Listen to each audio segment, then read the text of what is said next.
cellphone ko. Kaya na pala. Hanap ako ng salamin ko. Dito pala. Sa ulo. Tayo manalangin. O dakilang Diyos na mabuti, marami pong salamat sa umagang ito at kami po'y malusog at kami ngayong umaga ay naririto. Isa pong malaking biyaya at pagpapala, kaya karapat-dapat na kami magpasalamat at kami ay umawit ng papuri sa iyong dakilang pangalan.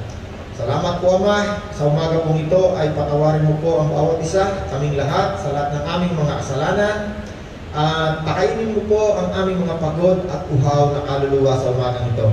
Buksan mo po ang aming mga puso, ang aming mga isipan upang maunawa namin ang salita mong nagbibigay sa amin ng kalakasan, ng kapayapaan sa araw-araw. Salamat po Ama sa pangalan ng Panginoong Hesus. Amen. Palakpakan natin ang Diyos. Tayo yung mawet, Rod. Meron ba? Saan si ating song leader natin?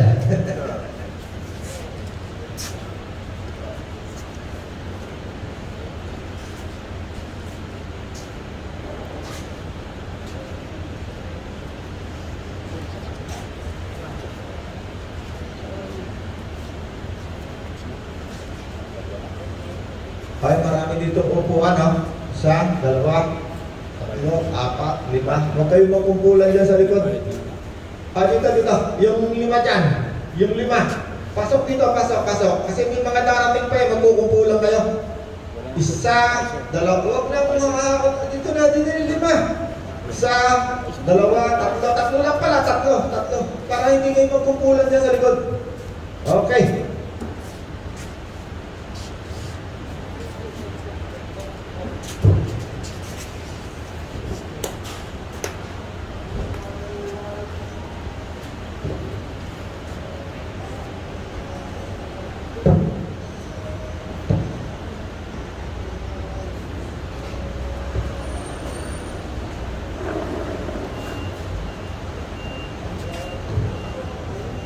Okay, habang inaayos ang ating kakantahin, tayo ay, kung gusto nyo lamang sumunod sa pag-awit na yan, mawit kayo, ang awit yan ng pasasalamat, no? Hindi yan pagandahan ng kanta o ano pa man. Kung gusto nyo magpasalamat sa Panginoon, namnamin nyo yung awitin. I will be in the goodness of God. No more life you have been faithful. Oh, no more life you have been so good. With every breath I am able, and I will sing of the goodness of God. Your goodness is running after me. Your goodness is running after me. With my life laid down, I surrender now. I'll give you everything. Your goodness is running after me. Goodness is running after me. Your goodness is running after me. Palakpakan natin ang Panginoon. Hallelujah. Okay. Kakaupo. Taga lang ha. Gusto ko kayong isama sa isang maiksing panalangin ng pasasalamat at pag-aalay sa Diyos sa isang na muling bagong gamit. Yan, napakabuti ng Panginoon. Kahit pandemic meron tayo ating ialay, ipanalangin, ipasalamat ang isang muling truck at mayroong muling mga, siyempre may driver, mayroong makikinabang ulit, may makakaroon ng trabaho, etc. Okay. Pasalamat tayo sa Panginoon dahil sa mga biyayang ito sa ating lahat. Okay, tayo na naman. O dakilang Diyos, salamat po sa isang ulit gamit na ito na magpapakilala na ikaw ay Diyos na mabuti. Salamat po, Panginoon, sapagkat ang sasakay sa truck na ito, iingatan mo. Ikaw ang magbibigay ng mga kliyente na dideliveran nito. Ikaw rin ang magbibigay ng mga kailangan ng truck na ito, maging ng mga pambayad at lahat ng bagay sa truck na ito. Ang iyong pangalan ang siyang maluwalhati sa lahat ng aming ginagawa sa aming buhay. Salamat po, Ama, sa tanging pangalan ni Jesus na aming Panginoon. Amen. Amen. Palakpakan natin ang Diyos. Diyan ang makabuha tayo. Kita rin nyo, yan ang mahalaga sa isang tao. Kapag meron kang isang bagay na alam mo na galing sa Diyos, pagpasalamat ninyo sa Diyos. Bakit? Pag ikaw ay nagpasalamat, dumadami.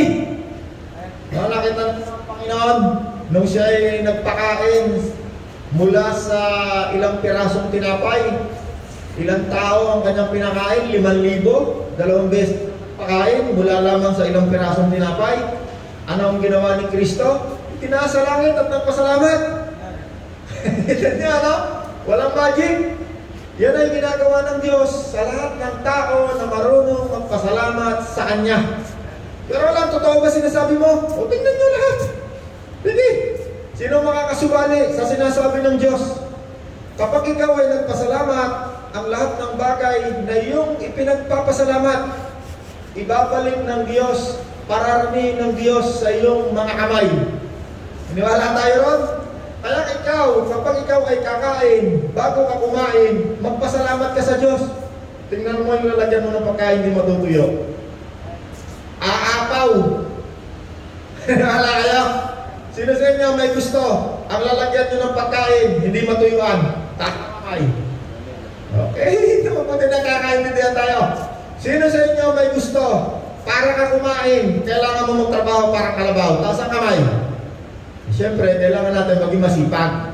Pero kung gusto nyo na samahan kayo ng Diyos, na umagos ang biyaya ng Diyos sa buhay ninyo, hindi lamang sa pagkain.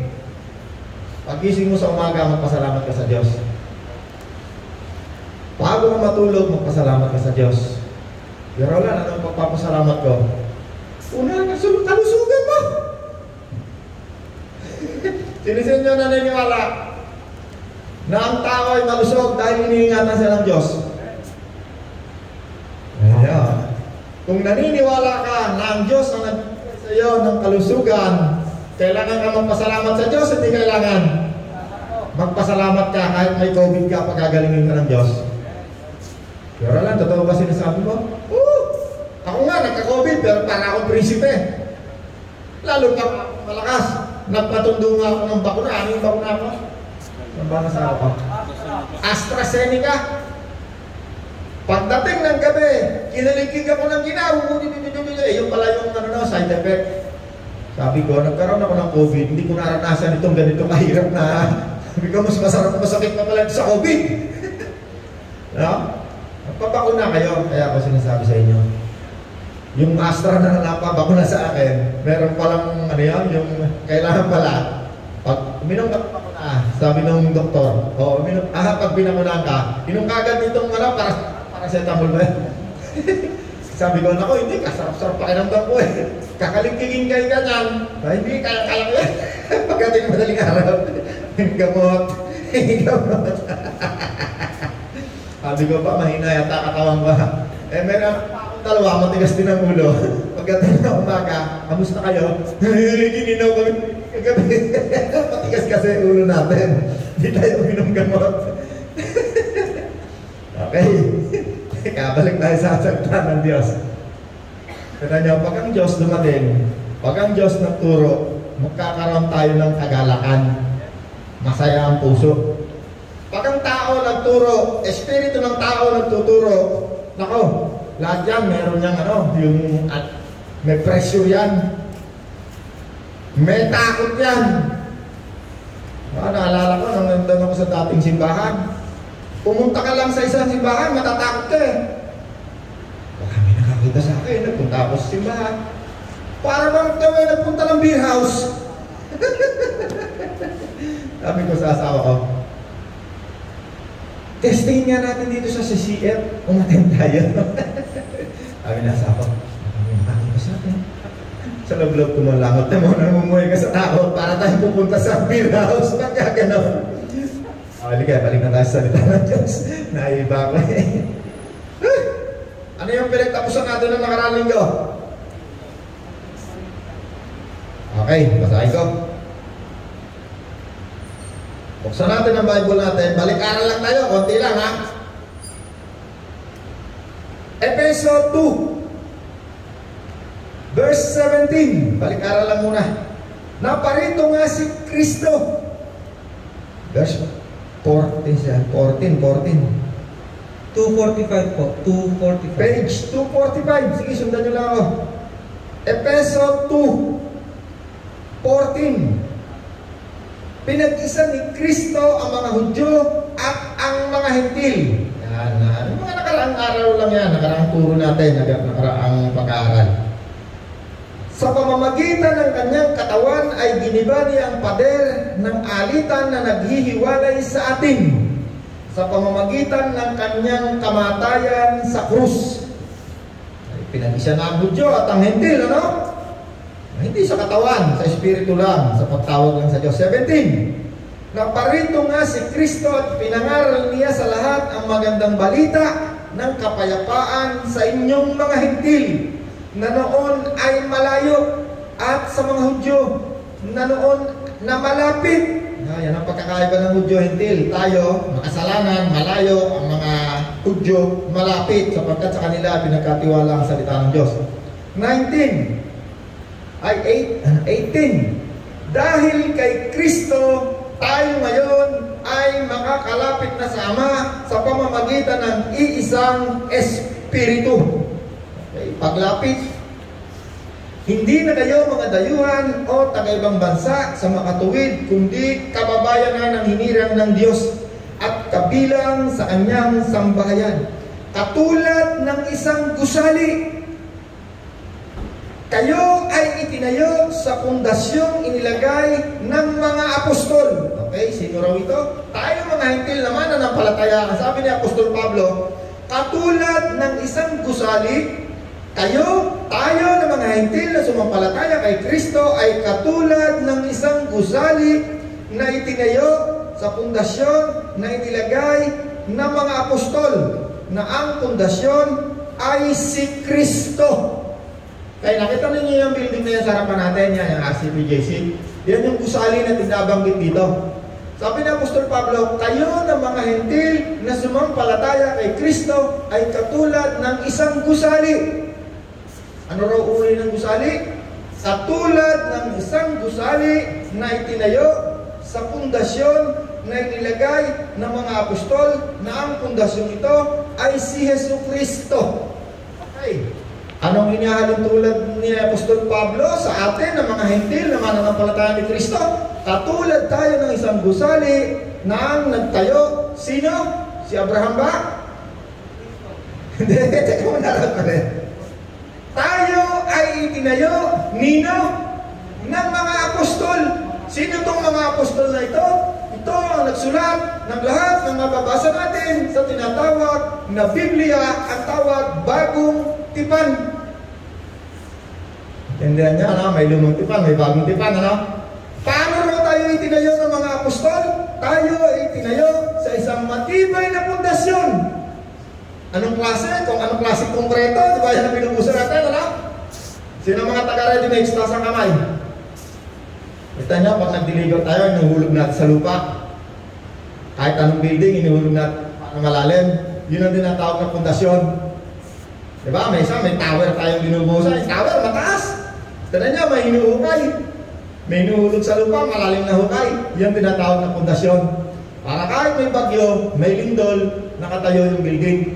Nakita nyo, kung may building tayo ang pupuntahan, yung unang-unang gagawin nila, huhukay ng napakalalim. Nakita nyo, ano? Huhukay ng napakalalim. Tapos yung konkreto natin, ibubuhos, may bakal, humukay. Tawag doon pundasyon. Doon nakatayo ang lahat ng gusali sa pundasyon. Anong uri ng pundasyon tayo? Sabi, kayong mga Hentil na sumampalataya na naroroon sa bagong tipan, kayo'y katulad ng gusali na itinayo, nino, ng mga apostol. Sino ang pundasyon? Si Kristo. Ang pundasyon ng pananampalataya ng isang Hintil ay walang iba kundi si Kristo. Wala nang iba. Tama, Dexter, ha? Mananampalataya ka, Dexter? Ikaw ay katulad ng isang matibay na gusali, maganda, malinis, na nakatayo sa isang pundasyon na ginawa ng mga apostol. Si Apostol Pablo, si Apostol Pedro, sila yung mga unang mananampalataya ni Kristo.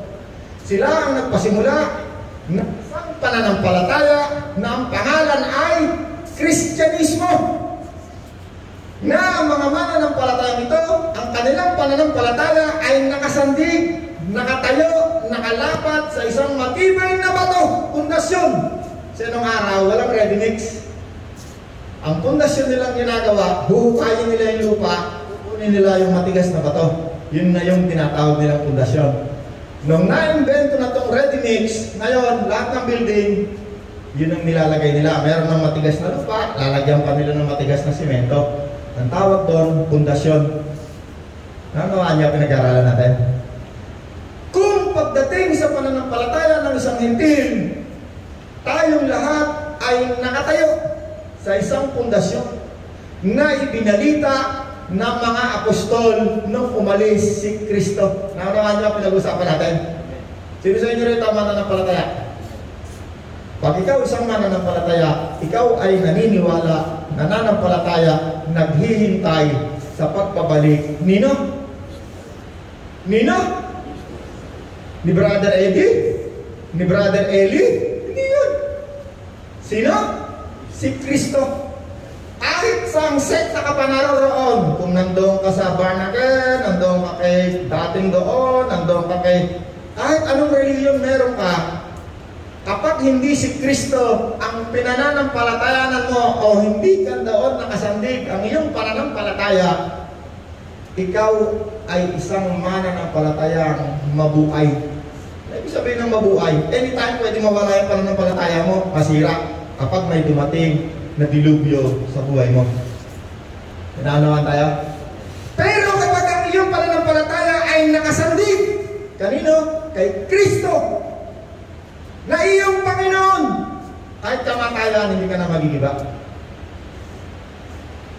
Wala ng demonyo, wala ng gutom, wala ng uri ng pagsubok, wala ng kahit ano, hindi na magigiba ang pananampalataya mo. Bakit? Sobrang tibay.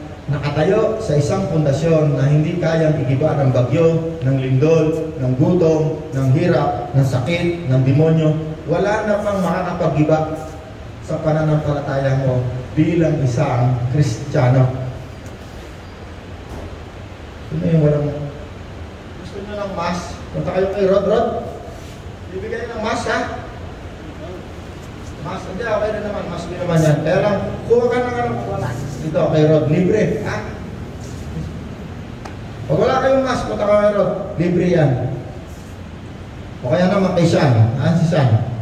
O, yan libre. Pipirma lang. Huwag lang yung matmaya. Kuha ka. Siguro, once a week, pwede. May gusto, ha? Okay. May nakinuhan tayo. Sino ang pundasyon nating mga mananampalataya? Si Kristo. Kaya si Kristo nagturo sa atin paano tayo mananalangin. Sabi niya, tawagin mo ang Diyos na iyong Ama. At ikaw ay humingi sa aking pangalan. Tingnan niyo, napakadali ng manalangin sa Diyos, ano?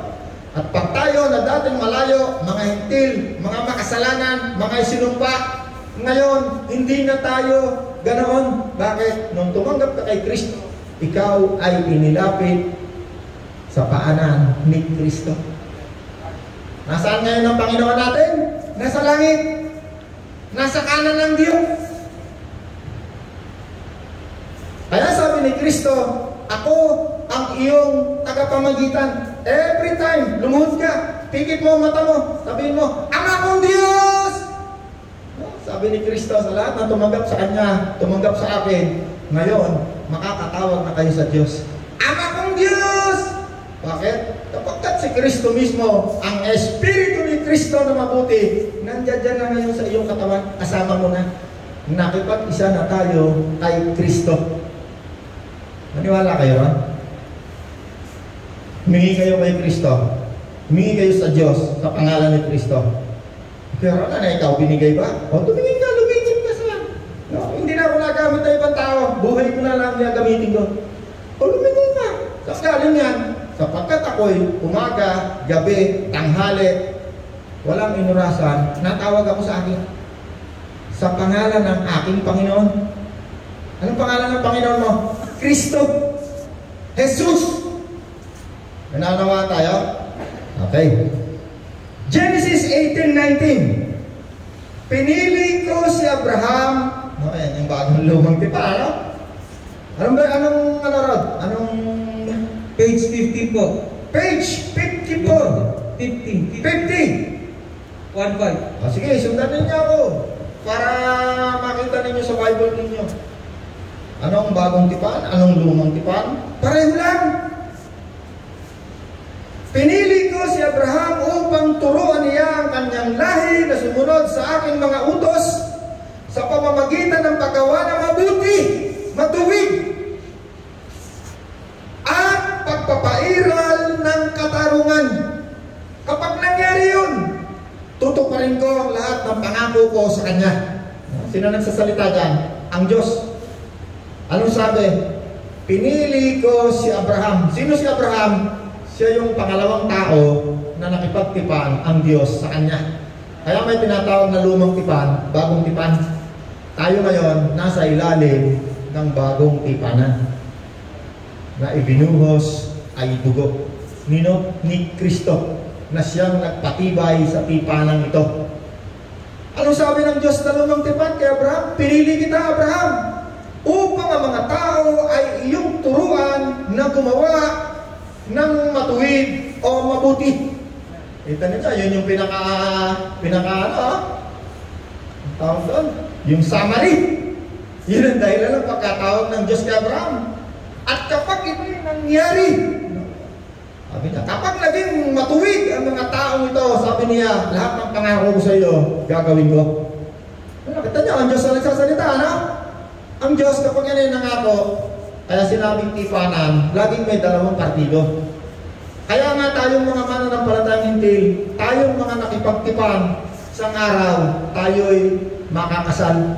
No? Yung salitang kasal, yun ay malalim na salita na nagtagumpay ang dalawang magkatipan. Diba? Sino may asawa na? Taas ang kamay. Para maunawa lang natin ang ibig sabihin ng tipanan. Ibig sabihin, may nanligaw, nagkasundo, at dahil sila'y tapat sa isa't isa, magsasama habang buhay. Pero pag hindi naging tapat, kahit anong pangako na iyong katipan, maaaring hindi mangyari kapag tayo naging taksil. May nanawaan tayo? May nanawaan tayo sa usapang tipanan? Tingnan nyo, ano? Okay. 2 Corinthians 3:6. Page Rod. Binigyan niya kami ng kakayahan na maging lingkod ng bagong tipan. Nakita ninyo, napakalinaw ng instruction ng Nino? Ng apostol. 2:7 po. Si Apostol Pablo. Si Apostol Pablo, siya ang isa sa nagsulat halos ng mahigit sa kalahati sa tinatawag natin bagong tipan. Si Apostol Pablo. Mateo, Marcos, Lucas, Juan, Gawa, ang sumunod riyan, puro sinulat na yan ni Apostol Pablo. Kaya sinasabi tayo mga hintil na mananampalataya ay itinayo nino ng mga apostol. Bakit natin sa lumang tipan di tayo masali ron? Na ang ating pundasyon, sino? Si Kristo. Itong tipan kay Abraham, anong pundasyon nito? Yung mga kautusan na isinulat ni Moses. Okay? Naminaw naman ka, pag-unti lang para ma-separate nyo. Kasi ang isang mandaraya, kapag yan ay tinuro nyo, paghahaluin niya yung kautusan, yung hentil, paghahaluin niya para hindi nyo manuha, kasi pipili siya doon sa kautusan, lalong-lalo na ngayon, pagbibigay nyo ng salapi, at ituturo niya pa sa inyo na kayo magiging magnanakaw pag hindi nyo sinunod yung kautusan na yun. Kaya kung matatandaan nyo, ilang araw tayo nag-aaral ng Linggo, no? Nakipagtalo si Apostol Pablo tungkol dyan sa Hudyo, pananampalatayang Hudyo, kautusan ni Moses, sa Gawa, ano? Tatandaan nyo ba? Sino nakakatanda na pinag-aaralan natin? meron tayong bagong tipan. Pero hindi ibig sabihin nun, hindi na natin babasahin yung lumang tipan, hindi ganun. Kasi hindi mo malalaman itong bagong tipan, galing yan doon. Kailangan basahin niya, basahin mo rin. Gawa 2:17, ay 2 Corinthians 2:17. Yung page, Rod? Page 226 po. 226. Page 226. Hindi namin kinakalakal ang salita ng Diyos, hindi katulad ng marami. Yan ang patakaiba ng bagong tipan. Sa bagong tipan, ang sinasabi ng mga apostol, lalong-lalo na si Apostol Pablo, sabi niya, hindi namin pinipilipit ang salita ng Diyos, hindi namin ito kinakalakal para kami ay kumita ng salapi para sa aming sarili. No, pagbasahin mo yan, mahaba yan, hanggang 2 Corinthians 4:1. Page, Rod. 2 Corinto 4:1. Ha? Page? 227 ho. 227. 227. Dahil sa habag, yan ang ating panuntunan sa bagong tipan. Habag. Hindi kautusan. Hindi kautusan na nakasulat. Dahil sa habag ng Diyos, ibinigay ng Diyos sa amin ang paglilingkod na ito, kaya hindi humihina ang aming loob. Anong uri ng paglilingkod? Minister ng bagong tipan. Lingkod ng bagong tipan. Sino si Apostol Pablo? Sino ako? Ako'y lingkod rin. Alipin, tagapagsalita, utusan. Sabi ng mga pastor na ito, nako, ako'y anong tawag tayo, yung mga pastor na may mga title na, ako si Bishop, ako si, anong pangalan, may mga kung ano pa yung sinusuot. Sabi ni Apostol Pablo, dahil sa habag, awa lamang ng Diyos, ibinigay ng Diyos sa amin ang paglilingkod na ito, lingkod ng bagong tipan. Kaya hindi humihina ang aming loob, tinalikuran namin ang lahat ng lihim at kahiyahiyang gawain. Hindi kami nanloloko ng mga tao at hindi namin pinipilipit ang salita ng Diyos. Sa halip, hayagan namin ipinapangaral ang katotohanan. Kaya maaari kaming suriin ninuman sa harap ng Diyos. Ito mga pastor na ito, yung kanilang kinukuhang sweldo doon sa iglesia, sa mga simbahan, pagkalilihim, lihim na lihim. Bakit kaya? Sabi sa akin ng abogado, ng lawyer, kapag may lihim dyan, ibig sabihin, may something fishy, may mabaho dyan. Ay natuklasan ko nga, ito pala namin mga dating mga high priest. Ang kinukuha pala sa kaban, itong ganito, di ba? Meron tayong ganyan. Meron isa doong foreigner, 250,000. Diyan pala kinukuha. Kaya ako, hindi ko na binibigay na sa kanila. Pero lang, may katibayan ka.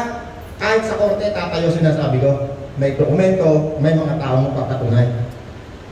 Ito namang isang si high priest. Naku, hindi ko muna sasabihin sa inyo. Baka magtakot ito lahat. Daang milyong piso. Tignan nyo, paano niya ipapaliwanag yan? Sabi ni Apostol Pablo, dito sa bagong tipan, wala kaming inililihim. Hayat ang salita ng Diyos, walang lihim. Tignan nyo, ang bagong tipan na nakalinaw-linaw, sabi, huwag kang maglilihim. Itong mga pastor na ito na nagtuturo ngayon, napakaraming lihim. Napag-post nga lang ako sa Facebook, na totoo eh. Huwag ka man lang, itago mo yan, dito hindi malaman ng mga tao yan. Bakit? Sapagkat iyon ay lihim. Pag nalaman ng mga tao, walang magbibigay kahit isa. Bakit tumayo sinasabi mo? Sapagkat naawa ko sa mga tao. Yung mga sweldo na 10% kinukuha, pagkatapos pumupunta lang sa ilang tao. Pero lang, bakit ba parang ito ay laging ganyan ang sinasabi mo? Sapagkat naaawa ko sa mga tao. Sipin mo, may mga anak tayo, nagpapaaral, may lupa ang bahay, mayroong ganito, may pagkain, halos hindi magkasya sa atin. Sabi sa'yo, pag hindi mo binigay 10% na sweldo mo, pupunta ka impyerno, magiging magtanakaw ka. Pag ibinigay mo ang 10% na sweldo mo, daang milyon, pupunta sa kanya lang. Sa kanya lang, personal. Pero lang, totoo ba yan? Kahit pumunta kami sa hukuman, mapapatunayan, hindi masapag balian. Totoong totoo. Pero lihim, walang nakakaalam. Kahit nga yung mga kanang kamay nyo, kahit mga kapwa na pastor, di alam. Pero lang, makapatunayan ko yan. Dalhin mo ako sa korte, patutunayan ko sa inyo. Dalhin niyo ako sa korte, patunayan ko sa inyo. 100 milyon na punta sa sarili niyang bulsa. Walang nakakaalam. Bakit? Sabi niya Apostol Pablo, ang rules sa bagong tipan, una, tinalikuran namin ang lahat ng masamang gawain. Pangalawa, hindi namin kinakalakal ang salita ng Diyos. Pangatlo, hindi kami nanloloko ng mga tao, hindi namin pinipilipit ang salita ng Diyos. Pangapat, hayagan namin ipinapangaral ang totoo. Kaya't maaari kaming suriin inuman sa harap ng Diyos. Tingnan niyo, ano? Bilang lingkod ng bagong tipan, pwede mong tanungin, pwede mong suriin. Pero yung mga paging ito, ng mga mangangalakal ng mga aso, wala itong gagawin. No? Kaya si Apostol Pablo, pagbasahin niyo, sabi niya, mag-ingat kayo sa mga tulisan, sa mga asong gubat. Lalakain nila ang bulsa ninyo, ang inyong salapi. Ang lingkod ng bagong tipan na tunay na lingkod ni Kristo, sabi ni Apostol Pablo, number 1, hindi pinipilipit ang salita ng Diyos. Number 2, hindi nangangalakal sa salita ng Diyos. Number 3, hindi tinatago, hindi lihim ang mga bagay sa kanyang gawain. Sabi pa nga niya, pwede siyang suriin kahit sa harapan ng Diyos. Bakit naman itong mga peging pastor na ito, nag-post ka lang ng kapiraso sa Facebook, papadalang ka pa ng lawyer, tigil mo yan, burahin mo yan, ididimanda ka namin. Bakit? Kasi pag nabasa ng mga tao, mabibisto sila. Yung kanilang kunwa na tupa, makikita ng mga tao, aso ka lang. Pero wala, kaya sinasabi mo. Ito'y katotohanan. Sinabi ni Kristo, ang katotohanan ang magpapalaya sa mga tao. Maraming tao bulag na bulag. Kontrol na kontrol ang mga pag-iisip. Bakit? Sapagkat sila'y ikinulong sa isang pilipit na turo ng Diyos. At ang mga pastor na ito na tinatawag nila ngayong pastor ay puro aso, karamihan. Hindi ko lahat. Maraming pastor na talagang pastor. Makikita niyo yung tunay na pastol, ang lakad niya, kaluluwa, hindi pera. Pag kayo may nakita, mga simbahan, nandyan, sa paligid, nakakalat. Kahit walang mayaman, andyan, may simbahan. Hindi pera, kap. Yung mga karamihan sa mga asong gubat, ang nandoon sa mga matatabang lugar, sa mga matatabang kaluluwa. Pag ikaw ay squatter ka lang dyan, sasabihin sa'yo ng asong gubat, dyan ka na lang, hanap ka na lang dyan ng simbahan sa tabi mo. Ang asong gubat, kapag yan ay nakakita ng matabang tupa, kahit singlayo pa yung kanyang lugar, doon kanyang dadalhin.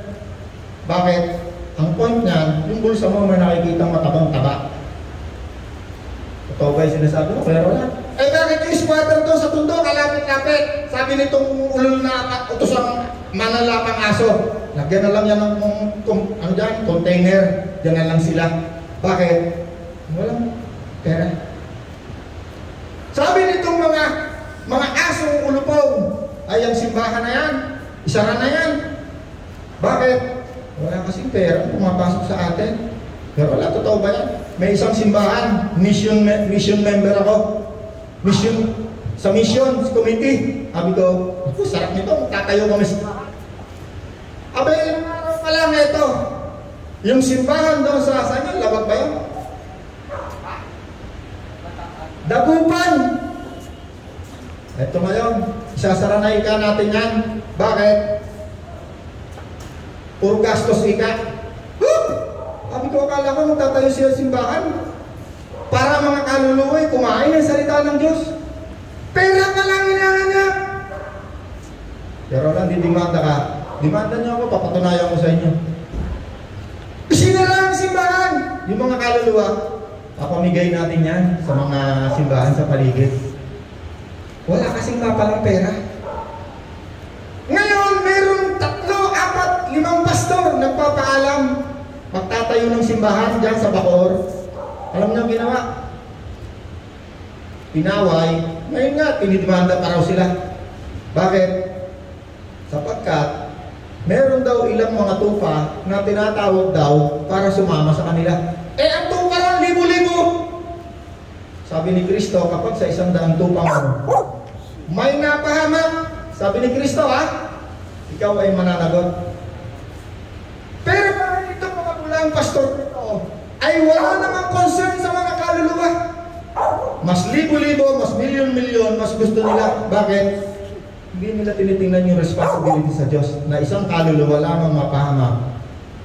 Mananagot sila. Bugaw mo na nga yung mga aso na yan, nasapi sa akin. Ano nga niya, kakawin mo nga mo. Nanggugulo sa akin yung mga aso. Marami na natin aso eh. Okay. Anong sabi ng Panginoon? Okay na, ayaw mo lang. Huwag mo na yan tumahol. Anong sabi ng Panginoon? Sa aking pagbabalik ni Kristo, sa mga pastol, kapag yung tupa, merong isa na napahamak diyan, mananagot ka. Kaya sinabi ng Panginoon, kapag may nawawala sa iyong tupa, iwan mo muna yan siyang nakutsyang. Hanapin mo yung isa. Itong mga bulang pastol na ito, pag wala ka ng pera, sisipahin mo sa puwit mo, bahala sa buhay mo, tumalong ka sa bangin. Totoo yan. Bakit mo sinasabi yan, Kuya Roland? Para ang mga nabubulagan makakita. Paano sila maniniwala makakakita? Sapagkat ang katotohanan, yan ang magpapakita, magpapalaya sa mga taong nabubulagan. Kaya sinabi ni Kristo, ako'y liwanag. Hindi naman ako, hindi ako nagsisinungaling. Bakit? Pag si Kristo nagturo sa isang mangangaral, hindi na magsisinungaling. Pero kapag ako'y sinubo lamang ng aking reliyon, kunwari si Brother Abing, yan ay miyembro ng aking reliyon, kunwari kung ano mga iglesia, isinubo ko yan para mangaral. Meron yung doktrina na ang inyong sweldo ng 10% ibigay nyo sa amin. Hindi niya pwedeng ituturo yun. Magsisinungaling yan. Bakit? Una, mawawala niya ng sweldo. Number 2, pagtatawanan niyan, kakatayin niya ng kanyang mga superior. Tama, Brother Abing? Ngayon, nasaan tayo ngayon? Sa ilalim ng bagong tipan. Okay, tutuloy ko lang, yung binabasa ko. Hindi kami naloloko ng mga tao, hindi namin pinipilipit ang salita ng Diyos. Sa halip ay hayag namin pinapangaral ang katotohanan, kaya't maaari kami suriin, tangin sa anumang lugar kahit sa harapan ng Diyos. No? Kaya kapag ang simbahan nyo, maraming lihim. Tumakbo na kayo, lumabas na kayo. Bakit? Asong maninila ang naroon. Kapag merong inililihim sa inyo, kahit anong pa yan, hindi pwedeng tanongin. Napakaraming lihim. Sabi ni Apostol Pablo, kami kahit sa harapan ng Diyos, pwede nyo kaming suriin. Walang lihim. Bakit? Sapagkat yun ang requirement ng bagong tipan, ng mga minister ng bagong tipan. Walang itinatago. Okay. Unang Korinto 1:4. Ay, teka, di pa pala tapos. Okay. Sana ba? 1. Okay, sa 4. Ikalawang Korinto 4:4. Kung may talukbong pa ang magandang balitang ipinapahayag namin, bagong tipan, magandang balita tungkol kay Kristo, ito'y may talukbong lamang sa mga napapahamak. Sabihin niya kung si... Anong pangalan mo, Pablo? Sabi ni Apostol Pablo, kung ang bagong tipan na ipinapangaral namin, sabi ni Apostol Pablo, kung ang magandang balita na pinapangaral namin ay may talukbong, may harang, hindi mo maunawaan, ito'y may talukbong lamang o may harang o hindi mo lamang maunawaan, ito'y hindi lamang nauunawa ng isang taong napapahap. Ibig sabihin niya, nandoon ka sa kasalanan, napapahama ka na. No, nawawalan ka na ng pera, sigarilyo ka ng sigarilyo, sugal ka ng sugal, babae ka na ng babae. Pagka ang pera mo nawala, ang tawag doon, naghirap ka, naging pulubi ang tawag. Napahamak. Pag ikaw ay naglalakad sa isang lugar, natunggo ka ng sasakyan, nabali ang iyong paa, ang tawag, napahamak. Ang isa sa kapahamakan na sinasabi rito, magkakaroon ka ng sakit, mawawalan ka ng pera, ng babae ka, mahuli ka ng asawa mo, masisira ang pamilya mo, magnakaw ka, dulo, nahuli ka, makukulong ka, kapahamakan. Ibig sabihin, nandun ka na sa kapahamakan. Dulo na lang hinihintay mo. Sabi ni Apostol Pablo, hindi lamang ito naunawa taong mapupunta sa kulungan or masisira ang pamilya or magiging pulubi. Andun ka na sa kapahamakan, on the way ka na ron. Dulo na lang hinihintay mo. Kaya kapag narinig nyo ang magandang balita, makinig kayo kay Kristo. Dahil pag hindi kayo nakinig, malapit na yung dulo sa kanya. Kung di sana ko ginawa ito, hindi sana ito nangyari sa akin, pagsisisi ang dulo. Wala namang pagsisisi sa sa unahan na Edwin. Nagsisi ka ba? Sana ako walang pagsisisi sa unahan. Andun lagi yan siya. Pag nandun ka sa dulo, doon mo maranasan magsisisi ka, pero huli na. Kapag ikaw ay na-stroke na, kadodroga mo, kalalasing, kasi sigarilyo, magsisi ka man, huli na. Alagaan ka na ng pamilya mo, pag ganyan-gayang ka. Yung mga anak mo, asawa mo, imbis nagtatrabaho, ikaw inaalagaan. Kapahamakan ba yan o takot pa yan? Kapahamakan yun. Yun ang binabanggit dito, napapahamak. May talukbong lamang ang magandang balita sa isang taong napapahamak. Hindi sila sumumpalataya sapagkat ang kanilang pag-iisip ay binulag ng Diyos ng kasamaan sa daigdig na ito. Dahil nga ikaw ay napapahamak, gumagawa ka ng kasamaan, hindi mo yun maunawakan. Sapagkat ang kanilang isip ay binulag ng Diyos ng kasamaan sa daigdig na ito. Isip, bahagi ng kaluluwa. Upang hindi nila makita ang liwanag ng magandang balita tungkol kay Kristo. Tungkol sa kaluwalhatian ni Kristo na siyang larawan ng Diyos. Ay, nakita niyo, si Kristo, larawan ng Diyos, no? Pero yung mga tao, hindi na binabanggit dito na larawan ng Diyos.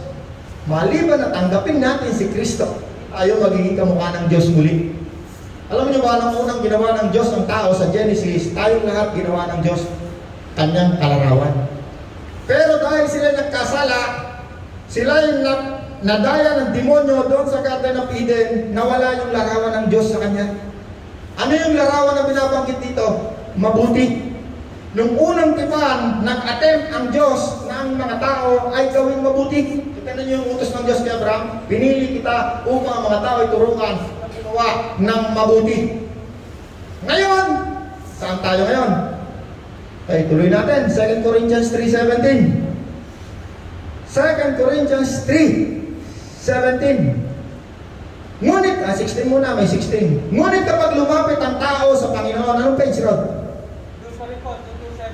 227. Ngunit kapag lumapit ang tao sa Panginoon, no?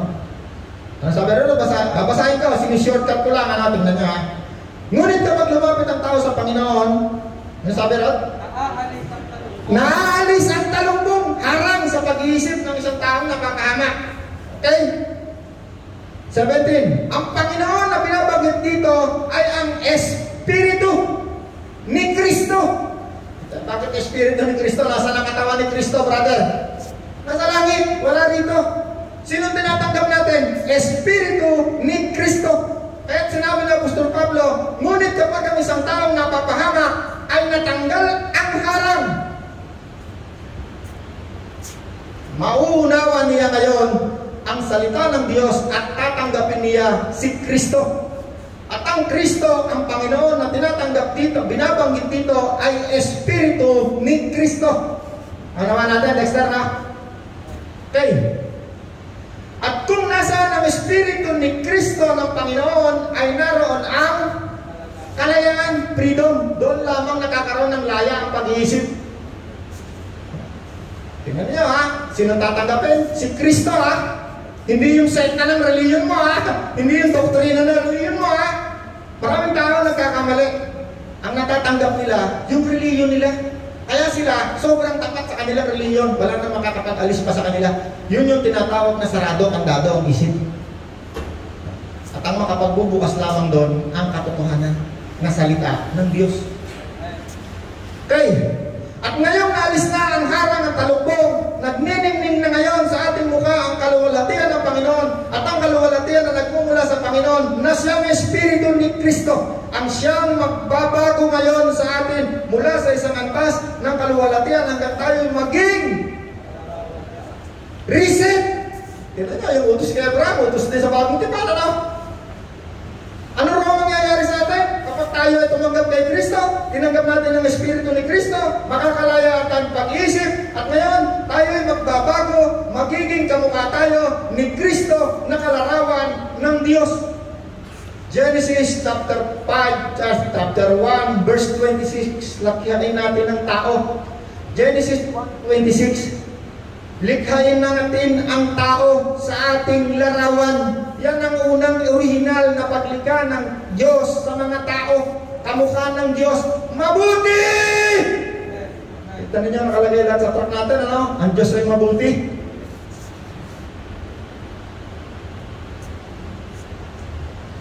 Okay. Ano sabi rito? Nang pasimula, likhain natin, no? Sabi ng Diyos, John 1:26, likhain natin ang tao sa ating larawan.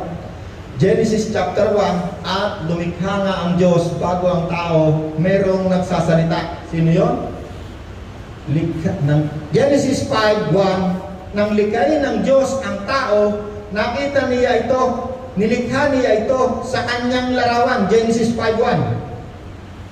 Ano? Larawan ng Diyos, no?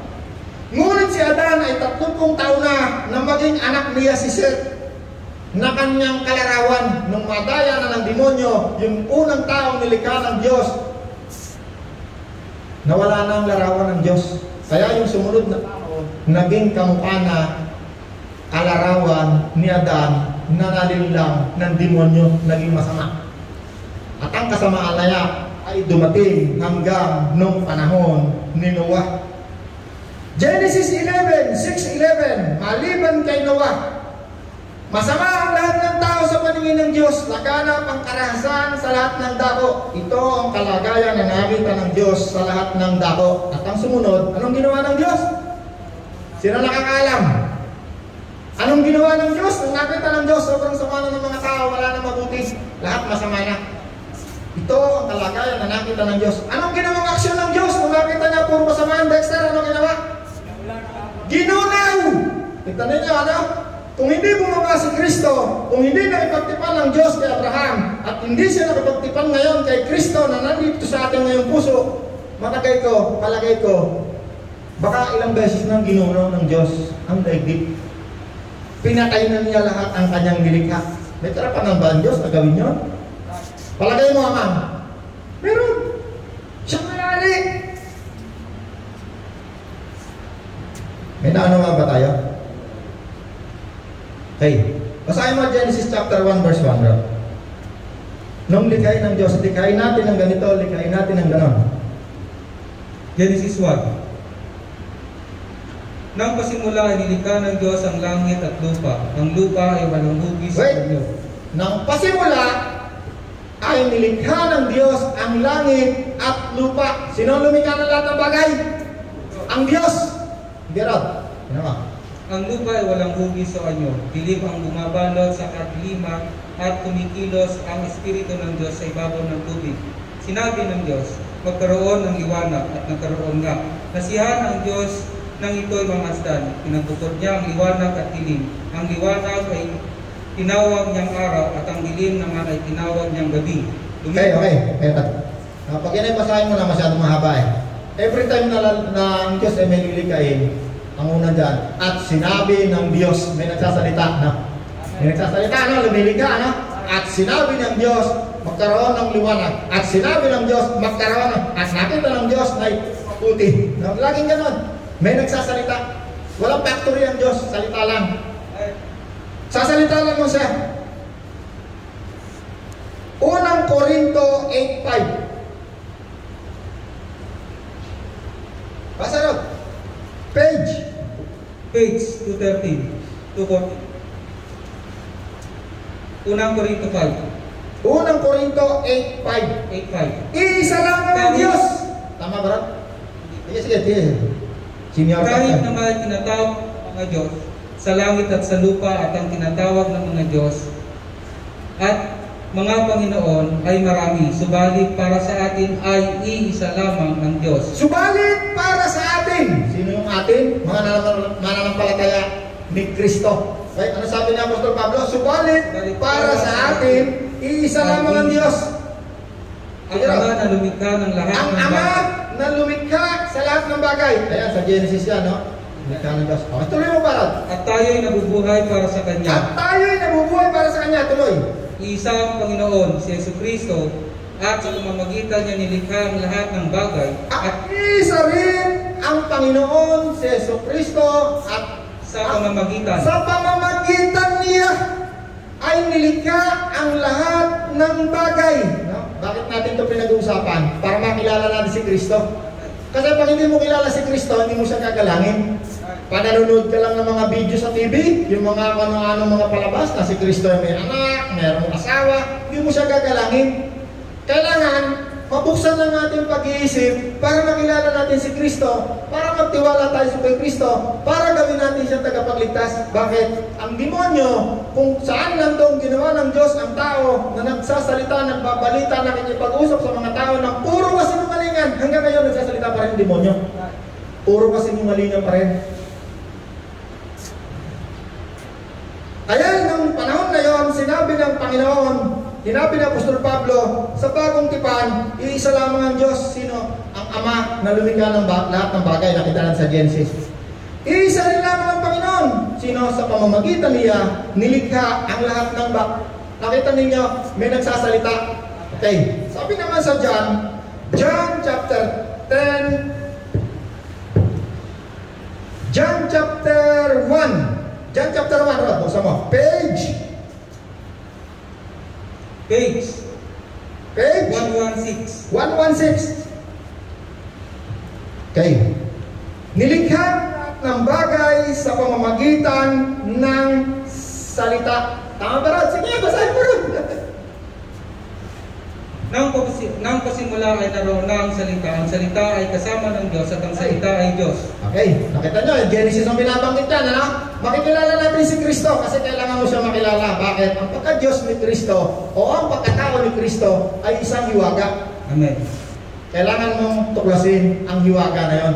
Yung hiwaga na yan, nandito yan sa salita ng Diyos na sinasabi ng Diyos na isang ginto o perlas na kailangan mong hukayin o dulangin. Kaya tayo nandito, hinuhukay natin ginto. Meron tayong dinudulang. Meron tayong inaalam. Bakit? Sapagkat sinabi ng Diyos, ang katotohanan lamang ang siyang magpapalaya sa isang isipan na nadaya ng demonyo. Tuloy mo, Parod. John 1:1, ako na, Rod. Nilikha ang lahat ng bagay sa pamamagitan ng salita. O, di ba ang Diyos, nung siya lumikha, meron tagapagsalita. Magkaroon ng and God said, let there be. May nagsasalita, may tagapagsalita. Bakit? Ang Ama o ang Diyos, Ama, huwag niyong isipin na katulad natin na may bibig, may mata, hindi gano'n. Kasi ang Diyos, sinabi ng Bible, hindi kaya abutin ang ating pag-iisip. Huwag niyong isipin ng Diyos Ama na lumikha sa lahat ng bagay, kamukha natin, hindi gano'n. Yung sinasabi din doon, nakalarawan natin, yung larawan, image ng kabutihan. Okay, ngayon sinabi rito sa John chapter 1, at nagkatawan tao ang salita. Yung nagsasalita, lumilikha. Sabi din sa unang binasa natin, isa lamang ang Diyos, ang lumikha, isa lamang ang Panginoon, sa pamamagitan niya ay nilikha. No? Di ba may pagkakaiba yung lumikha at sa pamamagitan niya ay nilikha ang lahat ng bagay? May nanawang kaya tungkol kay Kristo? At ang salita ay nagkatawang tao, John chapter 1, chapter 2 hanggang 3. At ang salita ay nagkatawang tao at natirahan sa piling natin. At siya ay hindi nakilala ng kanyang mga nilikha. Napasahin niyo ng buo yan, John chapter 1. Makikita niyo yan, si Kristo yan. Subalit ang lahat ng tumanggap kay Kristo na nagkatawang tao, ang salita ay naging anak ng Diyos. Kamukha ng Diyos. Kalarawan, magiging mabuti. Yan ang sinasabi rito ng larawan, ibabalik ang tao sa larawan ng Diyos. Kapag ikaw nakipagtipan ka kay Kristo, ngayon masama ka, bukas, bago ka mamatay, magiging kang mabuting asawa, mabuting kapitbahay, mabuting mamamayan, magiging kang isang mabuti, kamukha ng Diyos, kamukha ni Kristo. Kristo lamang ang isang tao na bumaba dito sa lupa na katawang tao na kahit kapirasong kasinungalingan, hindi siya nagsinungaling. Bakit? Sapagkat siya ang lumikha. Sa pamamagitan niya, nilikha ang lahat ng bagay. Kasama na siya ng Diyos sa kasimula pa. Kaya sinabi ni Kristo, ako ang Alpha. Ako rin ang Omega! Nakita niyo, hanggang ngayon, naghihintay tayo, babalik si Kristo. Sapagkat siya ang simula, siya rin ang katapusan. Maraming napakadaming mga bagay na matututunan mong totoo pag nakinig ka kay Kristo. Pero pag sa reliyon ka lang na nakikinig, akala mo totoo. Yung pala, ito, yun, doktrina tawag doon. Pero hindi totoo yung iba.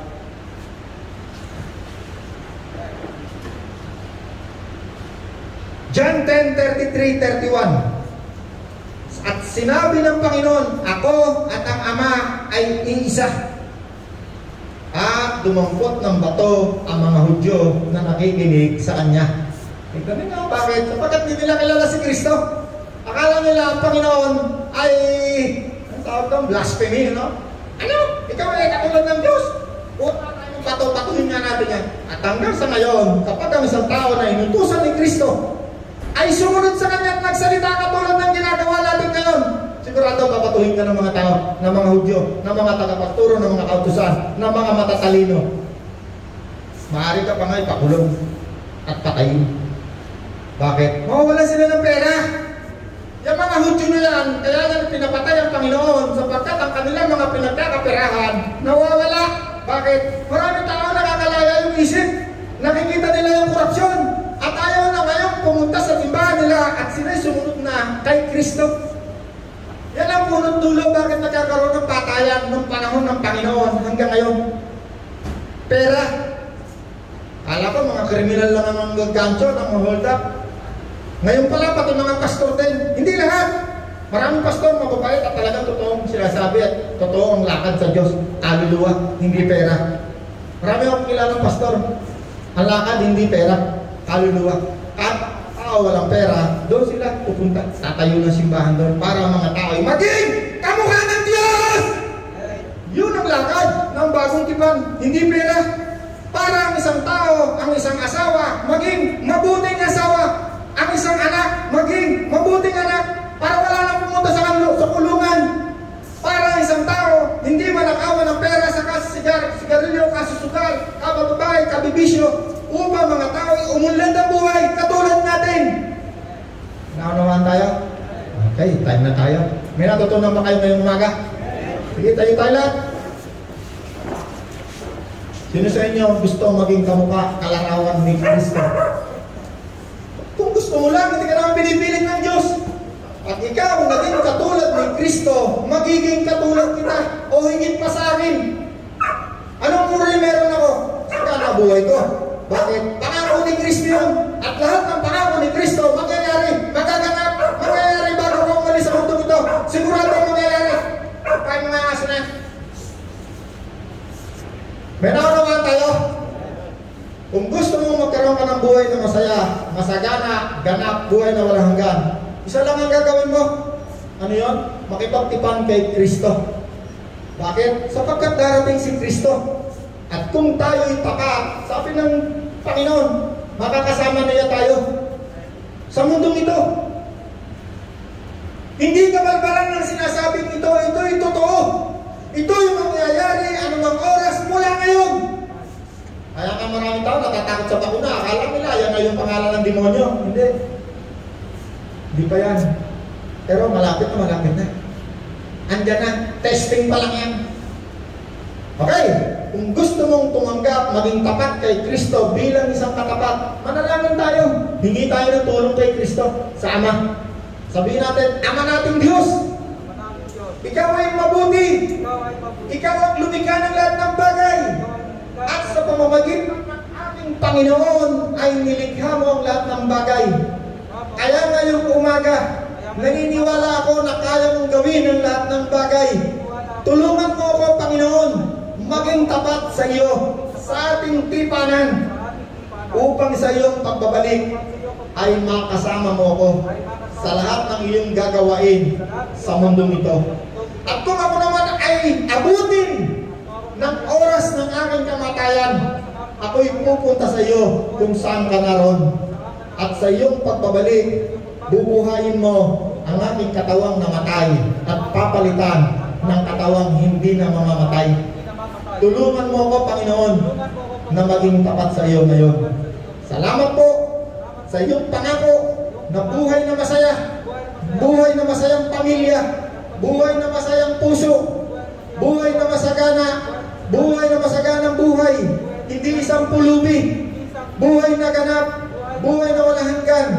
Tinatanggap ko ang pangako mong ito.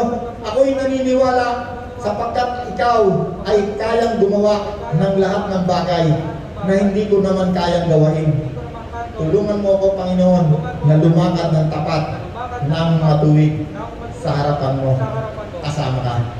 Salamat po, Ama, sa tanging pangalan ni Jesus na aking Panginoon. Amen. Palakpakan natin yung Diyos. Amen.